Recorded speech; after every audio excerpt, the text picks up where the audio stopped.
J'ai juste le temps de raconter l'histoire d'un nomade tête enflée. Sa vie changea du tout au rien quand il vit clairement son chemin.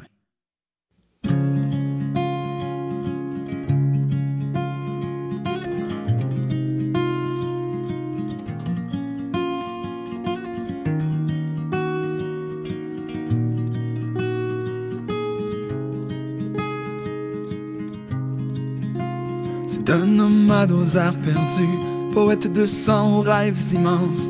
Il rêve d'une vie trop fantastique, mais sans souci, tout en romance. Car dans le cercle des gens qu'il aime, toujours plus petit à chaque pas, de tout mirage de mauvaise foi, il ne vivra jamais la peine.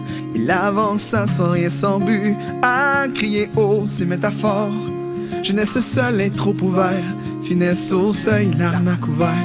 Le courant naturel du temps emporta avec lui ses écrits, lui déposant une rose des vents sans qu'il le remarque endormi.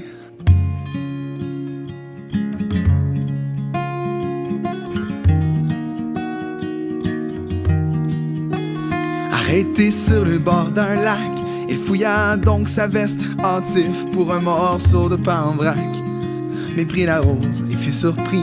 D'où vient donc une telle merveille?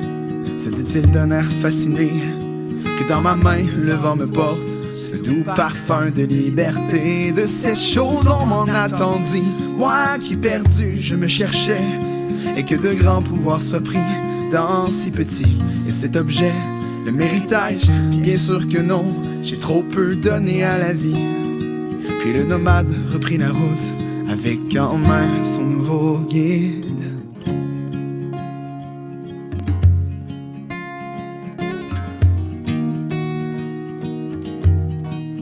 Sceptique de trouver tout facile, il fixa l'objet enivré avec ses valeurs trop séniles.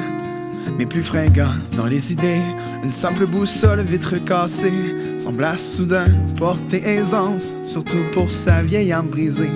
Lui inspira tant de confiance, les yeux rivés sur son pendule, fidèle à l'endroit où pointait de regard des plus incrédules. Il vit une voix se dessiner, alors d'un coup le bon nomade sentit monter de tout son fond une confiance méconnaissable qui le poussa vers l'horizon.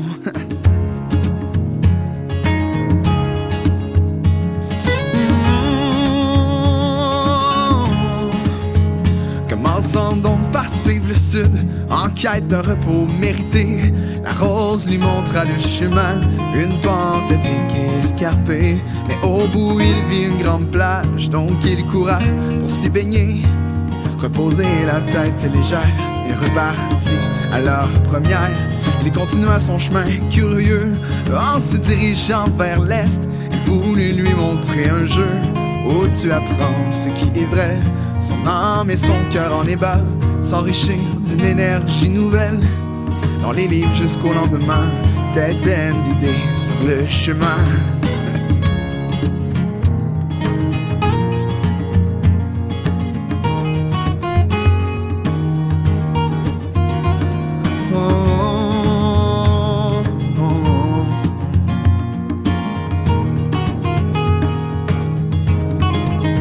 Une chose lui restait méconnue, ce que c'est en vrai un rêve.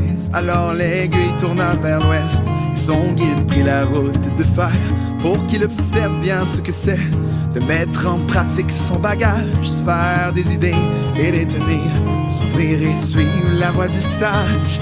Des yeux tout grands ouverts, des gouttes de sueur en aval, des cœurs meurtris mais qui plus fort se lèvent et s'élancent en cavale. Le nomade fut pris fort au goût que lui donna toutes ses leçons.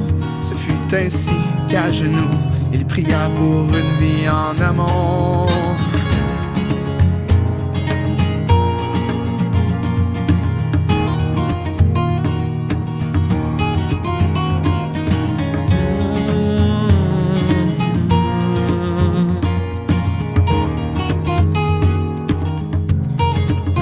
Maintenant ouvert à suivre le nord, la rose lui montra où passer de grandes falaises et des remords. Le nomade vient de traverser, c'est la route la plus dangereuse, se dit le nomade entre deux souffles, celle qui parfois trop périleuse nous inonde de nos peurs et doutes. Pourtant ses ambitions et choix étaient plus forts qu'un chemin boueux, et la rose des vents de sa voix fut présente tout près pour le mieux. Alors il fouilla dans son cœur pour se rappeler ce qu'il a pris. Ce sera toujours derrière la peur que se cachent les merveilles de la vie. D'une main elle serra fort la rose, de l'autre pointa vers l'horizon. Fidèle poète il cria haut, vers ensemble nous avancerons, tel mon offrande tout en chanson. C'est les vieux chants qui nous guideront, peu importe la destination. Seulement demain nous le serons. Il défia donc maintes collines, de grands cours d'eau il traversa, et à chaque pas toujours plus fier de lui-même, comme de la rose, en s'arrêtant près des rivières. Le temps que son corps se repose, la vue fut tout aussi sublime que la paix des gens qu'il croisa.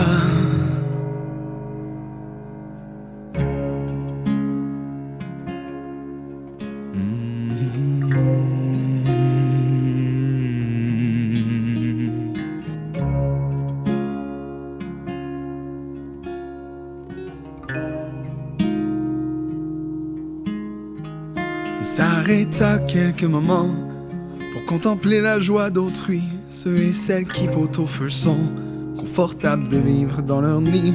Mais le nomade reste un nomade, surtout avec son précieux guide. Il fit volte-face car l'idéal pour lui c'est d'être à jamais libre. Mon histoire ne pourrait plus finir, le nomade avancera toujours avec la rose des vents comme guide.